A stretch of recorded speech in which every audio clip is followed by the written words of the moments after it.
तो आज मैंने ट्राई करी नई टाइप की मैगी, ओनियन गार्लिक मैगी। सबसे पहले मैंने ओनियन गार्लिक और बटर ले लिया, कढ़ाई को ऑन करा, अंदर बटर डाल दिया।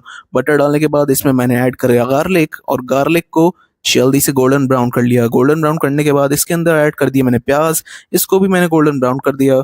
और उसके बाद इसमें मैंने डाल दिया पानी। पानी ऐड करने के बाद इसमें थोड़ा सा नमक, उसके बाद मैगी मसाला और हम सबकी फेवरेट मैगी।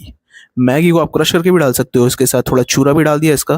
फिर इसको जल्दी से मैंने स्टर करा। स्टर करने के बाद इसको एब्जॉर्ब करने का टाइम दिया और वेट करा। मेरे को तो सूपी मैगी से ज़्यादा भाई थोड़ी सूखी मैगी पसंद है, तो इसको जल्दी से मैंने ऐसे ही हिलाता रहा और मैंने इसको वेट करा बनने का। और क्या खुशबू आ रही थी! इसके बाद इसको टेस्ट करा, भाई मज़ा आ गया। एक बार ट्राई ज़रूर करना, बहुत ही टेस्टी थी।